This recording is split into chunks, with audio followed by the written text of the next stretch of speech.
she came out and she said to me, and I'll never forget, she said, you know, I've always wanted to be a flight attendant, but after everything that I've just heard right now, that is the last thing that I want to be. Hi everybody, what if I tell you you can get this look in less than 5 minutes? You can achieve this hairdo in less than 5 minutes. I promise you, you'll look just like that, and it'll take you literally no time. So let's get started. Well, hello everyone. Hope everybody's doing well. Today I'm gonna do a hair tutorial because I've been asked a lot, how did you get them so thin? Because I mean, seriously, I have like no hair, if you guys take a look at it. And how do you get them so voluminous, and so healthy? So I'm gonna show you guys how to get the look in less than 5 minutes, literally. I'm gonna try to figure out how to put a timer up here or up here, and we're gonna do it live for 5 minutes. The secret weapon that I use is the Dyson Airwrap. This thing, you guys, is to die for. I tell you, I purchased it. I know it was a lot of money, and if you guys don't have any money like me and you're a struggling single mom, what you can do is just buy the one on eBay. It runs you about 150 to 200. There's always an option to, you know, make an offer, so you can make an offer a little bit less. If they do accept, that's great. You could buy that, get 2 attachments. I think 2 attachments. You get the left and the right. As you can see, the arrows are kind of on opposite ends. It's for, like, I love to do my wings. And you can get these 2 for $40. I mean, I've gotten them for $25. Just keep looking. So you can get the attachments for about $40. This could run you $150. So, I mean, you're not spending that $400 or $500 tab, which is ridiculous for hair. But you know what? If you know you're going to be using it a lot and you need it because your hair is thin like mine and there's no volume and nothing is going on. See, this side it literally took me, I want to say about 2 minutes, literally 2 minutes. So if you multiply by 2, you're looking at 4 minutes, and my makeup takes me about 1 minute. So out the door, fresh, looking like I've gone to the salon, which is awesome. So let's get started. I've plugged it already. I've put in the attachment. The attachment was fairly easy. Just got the little thing here, a little lock and unlock, as you can see. Unlock it, put it in, and lock it. Let it go. That's it. That's simple. Now I've done this side. Now it gets a little confusing because when you look at it, it actually faces, if I'm looking at it right now, it's facing this way. But if you look at it in the mirror, it's facing that way. So always guide yourself with your mirror. So look in the mirror, it'll show you that this is the side that you need to do if you're wanting to do wings or get them out of your hair, or if you want these curls that are doing these kind of waves on the left and waves on the right. So now I've used the other one because I've used this one prior to this video. Now I'm going to use the other side. It's all locked in. It is plugged. Now you have an option for hot, and you have an option for cold, and then you have an option for speed. So this is the heat. You're going to see how there's a little red, no, it's blue. So blue, and then you get red and redder. So obviously this is the temperature setting, and then you have the setting here, which is a low, medium, and super high. Now I was told that if you start with the warm setting, once the curl's set within a few seconds, you could turn it to cold and just wait about a minute to cool them off and then take them off, and it makes them last a lot longer. I agree with that, but my hair is so thin and has no body that no matter what settings I use, they get undone.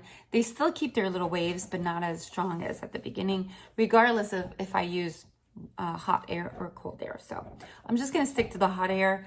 That's how I usually do it. So now let's get started. I will shake this bottle and I'll show you exactly what it is that I use. I use a lot of the Shea Moisture products. They are unbelievable, you guys. They're natural, they're organic. This repairs, restores, and preps your hair. And for extremely dry and brittle, and it actually has boobab oils and maphora with honey and yogurt. I know it sounds weird, but what I do is I just shake it, and I'll just kind of spray my hair completely. I'll just kind of drench them in this beautiful oil slash, there you go. I'm gonna brush them out. Alrighty, I know, baby. I know, honey. She's like, what is going on? All right, so I'm just gonna drench them. All right, Make them feel really good, nice and wet. Because you could do this out of the shower. You could do them dry. If you do them dry, you want to make sure you put some protection on your hair, right? So as you can see, there isn't much going on here. The hair I know is wet, but my hair is so fine. So I wet them a little bit. I did a little bit prior to this video, and I'm just adding a little bit of that. Moisturizing.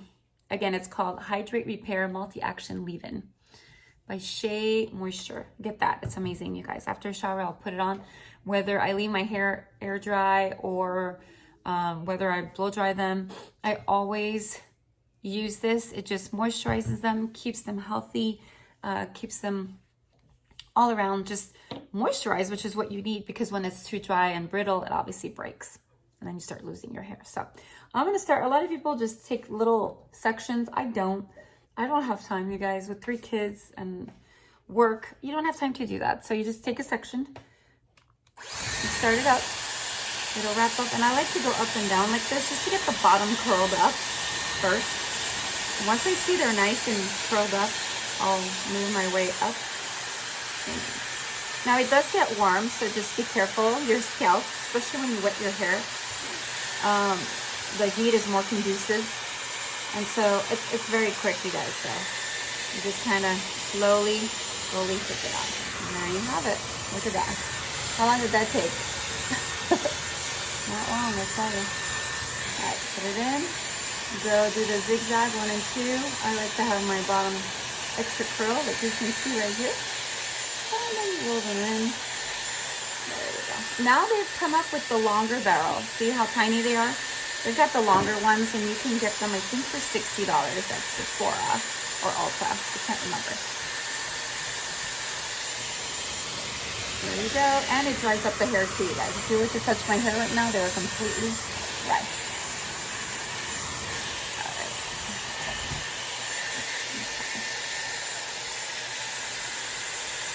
How beautiful. I think I forgot a strand here, so I'll probably pick that up in a bit. So they are completely dry. There we go. Alright. Like that. Okay. I love them, they're so cute. I like them when they're freshly wet. They just pick up the curls really quickly. Again, this is an expensive tool, and so, but it is so worth it because it's drying your hair while it's curling your hair. So I just love what it does, really. You don't have to leave them as long as I do. I just want my curls to last. There we go. Now these little suckers.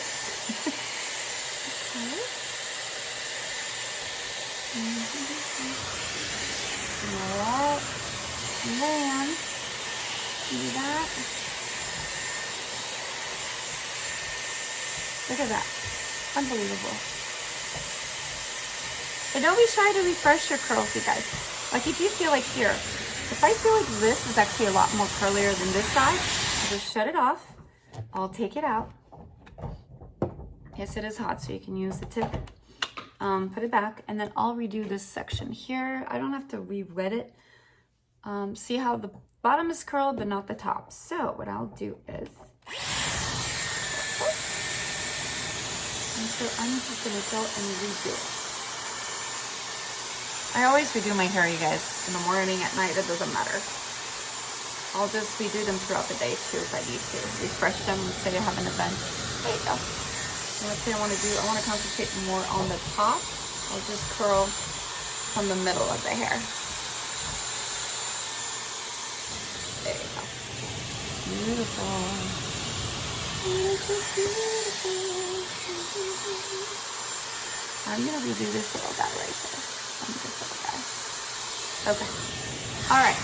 So what I'll do now, I haven't done the section under here. So I will go ahead and do that. Okay. Just some parts. I mean, a lot of people do it by section. I don't do that. I just do whatever shows You could do the bottom. I just don't want to over damage my hair more than I need to.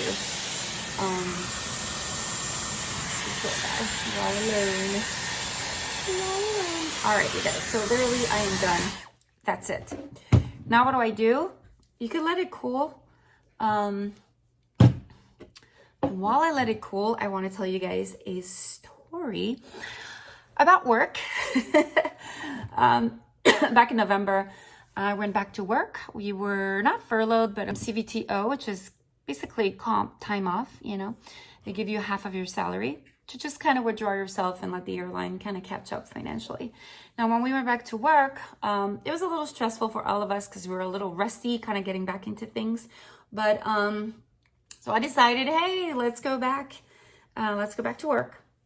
And so flew to Orlando, which is where I'm based, stayed at the crash pad, was on reserve for a few days, wasn't called. Then all of a sudden, poof, called me. I had this feeling inside of me that they would have called me lead.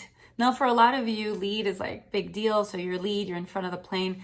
Now, lead consists of having a lot more responsibility, and you are the go-to basically. So if there's an issue, if you need to initiate any kind of like emergency, it is a group effort, but you are the lead. People look up to you. So you are the one who basically have the final say. You're the one who talks to the captain constantly throughout, you know, the flight. And you are basically always the person that is responsible for that flight.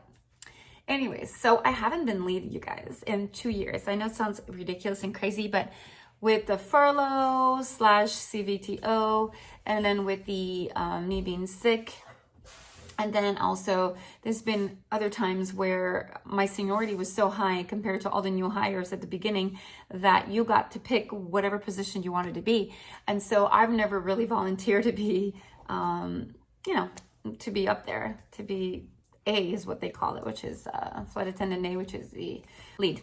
And so, yeah. And then obviously when I had the chance to, hey buddy, hey baby. So when I had the chance to withdraw myself, you know, and just take that time off and spend time with my kids, of course, that's what I did. I would never want to work when I have a chance to be with my children. So if I was able to drop some trips, I would do that as well. Anyways, so I'm here, haven't worked as a lead in 2.5 years. And here they are calling me to work, which I did. So we're here at the table. I'm here with all my coworkers, and they all had seniority above me.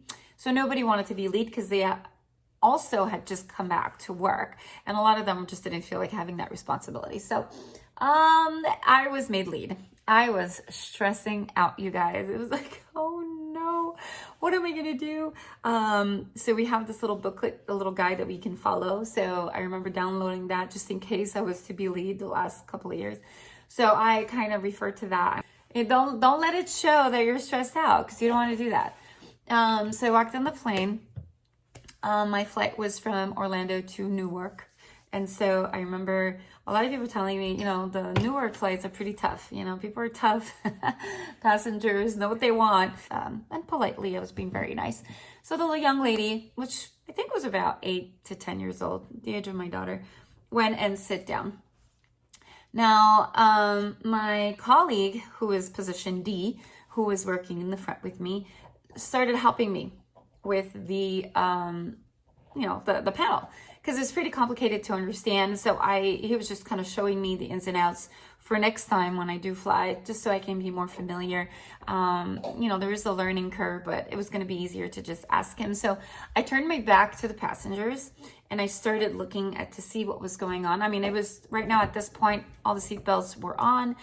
People did not need to go to the bathroom at this point, and I just needed to take that 5 seconds to do so. Now, in the midst of all that, if a passenger does get up and do want to go to the bathroom, you cannot be the police. You can't just tell them, you cannot go, you need to go back. You need to let them know, hey, there is a sign, the seatbelt sign that's on. It is at your own risk.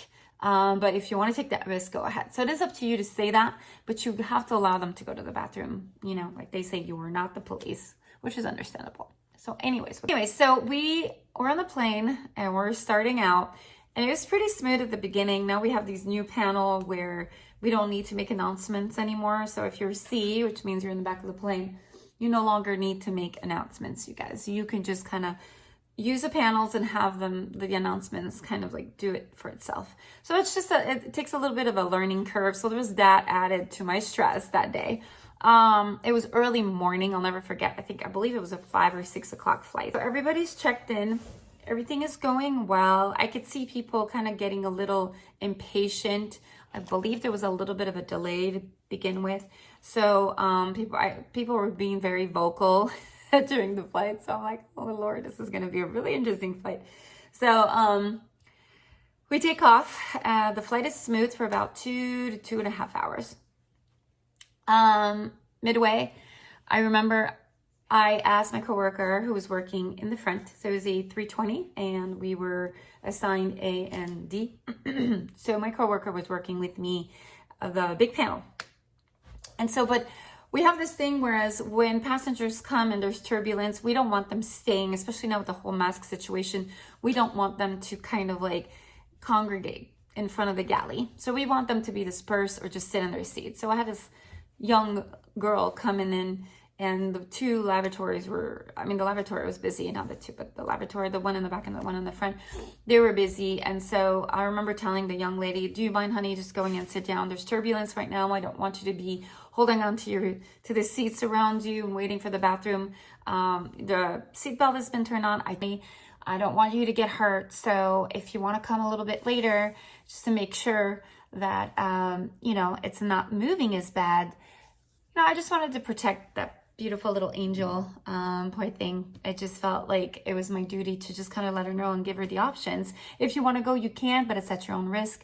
Or if you want to be seated and then you can come back in a little bit later, just to make sure, that it's safer and the plane isn't moving, because the turbulence was pretty bad at that point. So it's always good to give choices, which I did. And I was just hoping for her to be seated, to be honest with you, because it was going to be pretty dangerous.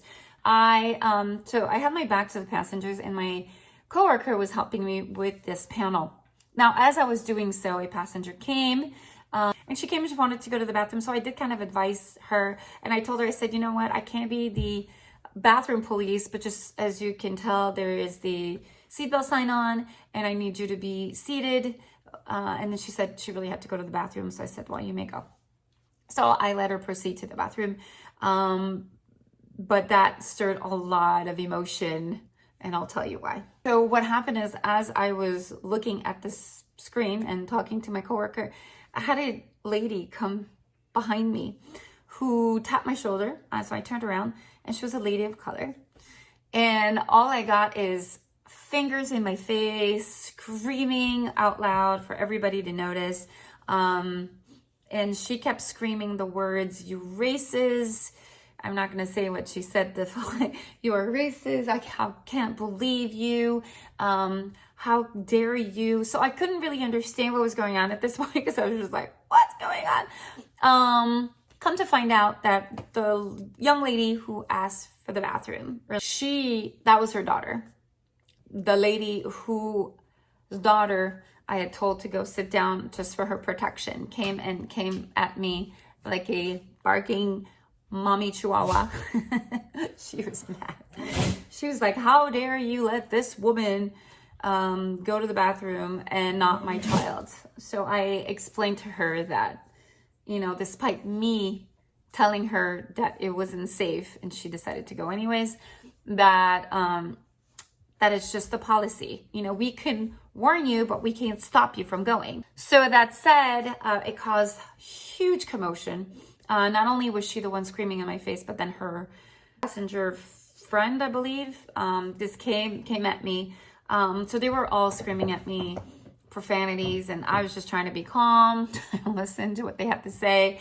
Now the flight attendants kind of joined me at this point just to hear her out. We tried to make sense of the situation, and I was called a racist at that point. Who was Hispanic, I believe she was Latino. I know this because as she came out, she could hear through the bathroom door the commotion. And she came out and she said to me, and I'll never forget, she said, I've always wanted to be a flight attendant, but after everything that I've just heard right now, that is the last thing that I want to be. I'm like, please don't use this as basically an incentive for you to kind of give up on your dream job. And I told her that in the midst of it all. I remember just telling her, just don't, these are rare situations, maybe not rare situations because do happen, but you know what?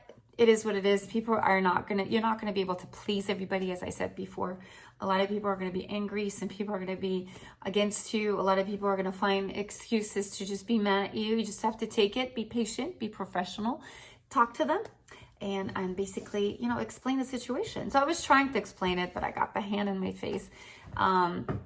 Unfortunately, it wasn't a pretty sight because a lot of passengers can hear the commotion in the front and weren't sure what was going on. So me and my coworker explained to them, what was going on and what really happened. She did calm down.